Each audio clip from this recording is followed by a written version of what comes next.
Hi everyone! So I am super excited because today I am planting up my first bulbs to bloom next spring. And I've actually never grown bulbs in containers before to have a spring show, but I have this vision in my head of basically almost all of my raised beds and then a few pots around the garden blooming with tulips and iris and daffodil flowers this spring. So this video is basically me starting to make that vision a reality. Now, I've always loved irises, I just haven't had them in my garden before, and as a little garden fun fact, in Greek mythology, Iris is actually the goddess of the rainbow.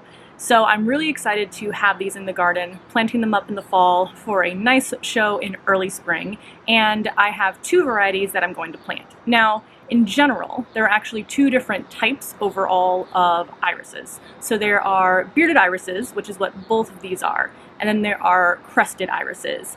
And both can be grown in containers, but if you want to choose one over the other, bearded irises are better suited for containers because they have a much more shallow root system.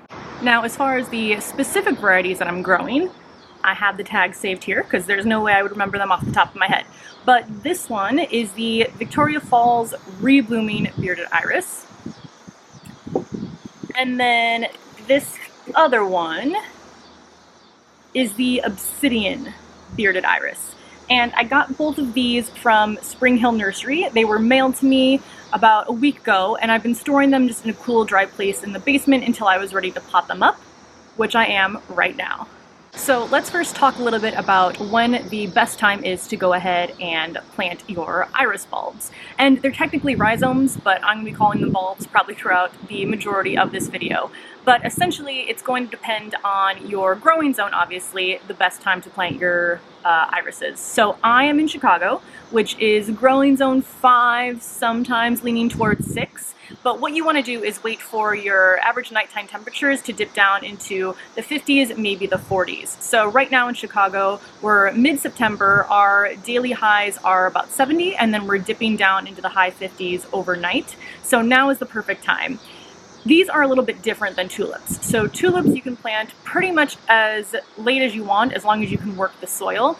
But with irises, you want to give them time to root in before the really cold weather hits. So that's why these are going to be some of the first bulbs that you're going to plant. Now, as far as choosing the right container, the first thing you want to keep in mind is obviously the size that you're going to need.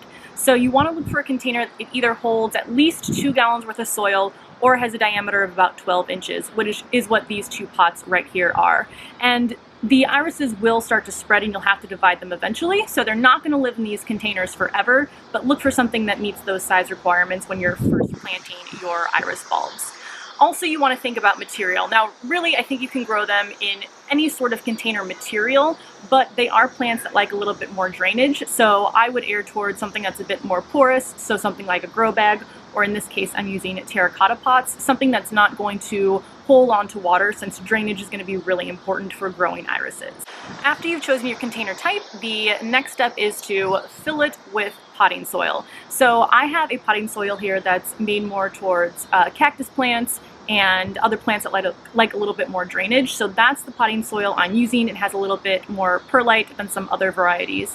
I do have other containers in my garden that uses soil that specifically holds onto moisture, so that's something you want to stay away from in this case with your iris plants. I've also gone ahead and added in some compost just to give some extra nutrients to the soil in these containers.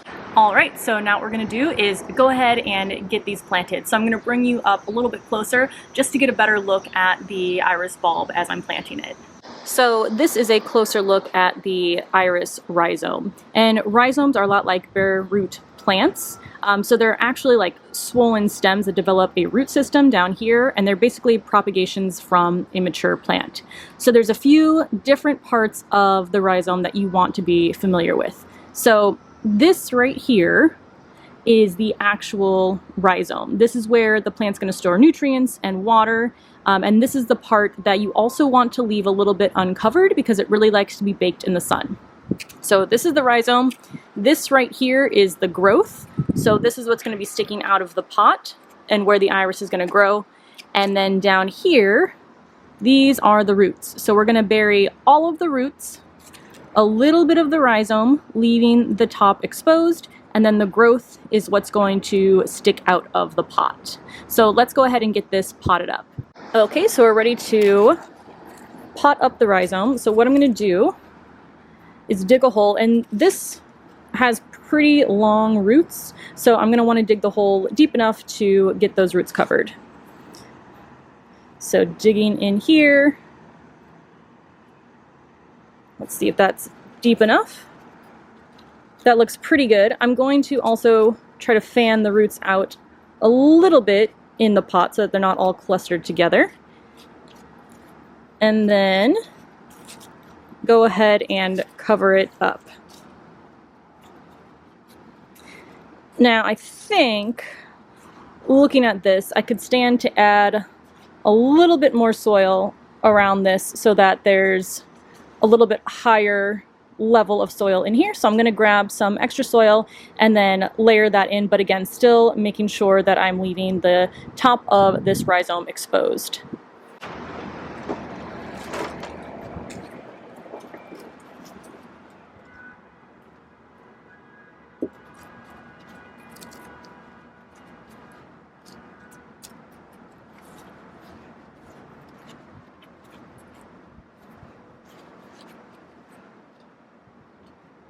Okay, so I think that level of soil looks good. Rhizome is still exposed. I'm gonna pot up the other iris bulb, and then we'll talk a little bit about overwintering, watering, and also the amount of sunlight that these are gonna need.